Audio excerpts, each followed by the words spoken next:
So we're in your bunker in Mayfair. How do you usually start a day when you come out here? I have to wake up usually out here. You know, it's just near my house. You know, I mean, it's 50 steps away, so I'm often in jammies out here, which is good. No one usually comes in here, and you know, depending on what I have to do, I'll just kind of gravitate to start with something. That's kind of why all the tools have to kind of be out, so I can start somewhere, and it usually just unfolds that way. Now, you've been running Mayfair for a while now. How do you? What exactly is music for use?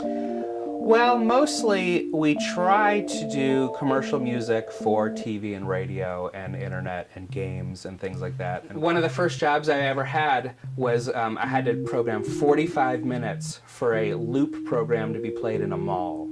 Okay. And what I was getting paid for that was, within the same time period, I had to snore for Virgin Airlines. They needed a snore. They needed somebody to snore. Do you snore? No, but I can do a snore in a microphone. Very good. Like, they didn't have a microphone. Like, everybody has a microphone and a computer.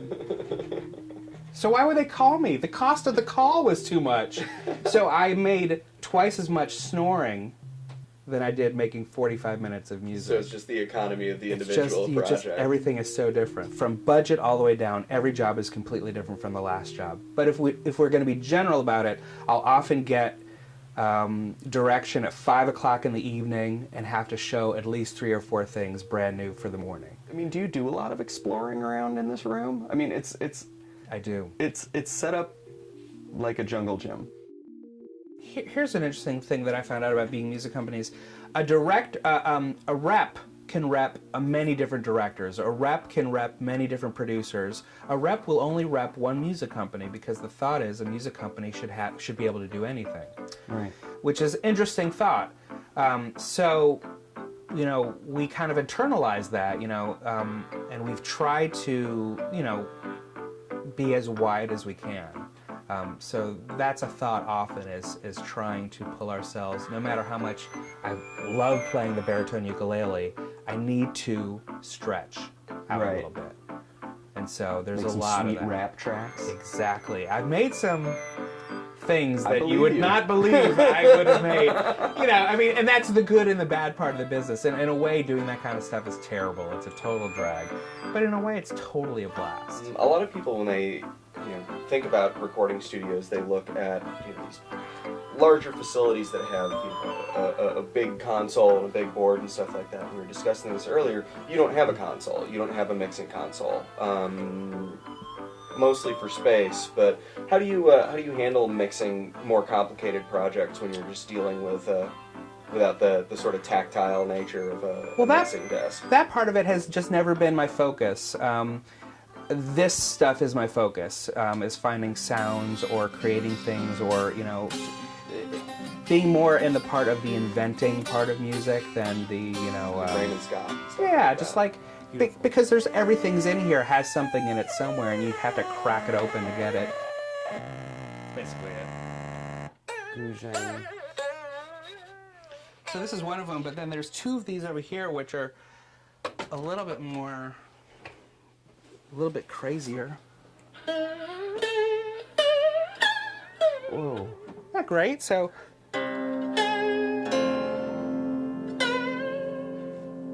Like, how... Why? And this is like a production model. They were like selling these. They just like invent these instruments, and they had this other one that was like a it's like a auto harp, but all the hammers bounced. Just like these weird, just like, what if this happened? Make it! And they would just like make them. So I have 2 of these guys that are exactly the same. This was from somebody who I'm probably related to. Had the basement of a building in Lincoln Park was completely decked out with audio and video gear from early 50s and 60s. Amazing stuff. He died and I went to his estate sale. These are all doorbells, different doorbells. He did a lot of Foley sound for radio. Sure. So this is totally... And this I've used a lot. Should I plug it in? Yeah, let's do it. I mean, that's a drum set in a box right there. Yeah, it really is. Totally nutty. What kind of brought you into this? I mean, coming from an artist standpoint and being a touring musician and a recording musician, what drew you towards commercial music? The cocktails, a couple things fell in our laps. I mean, we kind of played non-rock that ended up on an ad agency's desks. Sure. So we were chosen because of a song that we had created on a 7-inch a long time ago, and the music supervisor happened to have a 7-inch and liked the song and thought Sure. it would work for the spot.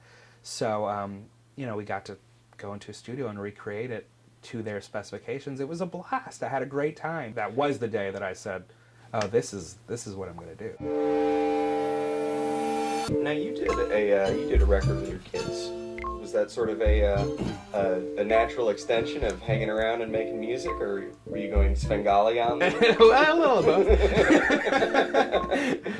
No, it was just one of those fun things. At that time is before I had moved out here. I had all my equipment down in the basement, and so I was often holding a child when doing things. So having them in front of the microphones was kind of a natural thing, and it was fun, and it was a way to be able to share what I'm doing. Instead of me just always going away from everybody to do my little thing. Right. It was a fun way to do it, and so.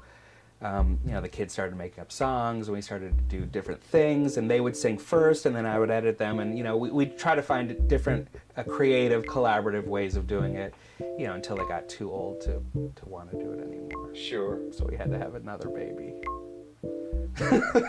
Well, I think that's a sound strategy. It's a good reason to have a It's sound child, strategy. really. These ones are getting too big to cuddle. Exactly. And there's at least in some of the circles that we all sort of run in, there's a bit of a stigma about selling your music to sell another thing, and it seems if you're creating it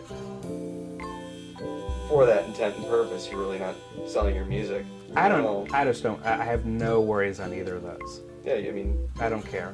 yeah, it's a job, right? I mean, I don't want to pour coffee. If I can make music and pay my bills, there's no stigma at all to me. They can use stuff that I made for any reason. Go right ahead. I don't care. Good. It still means a lot to me. It will always mean what it means to me. So that kind of stigma, I think, is always funny to watch from the sidelines. Should we record one? I'm just kidding.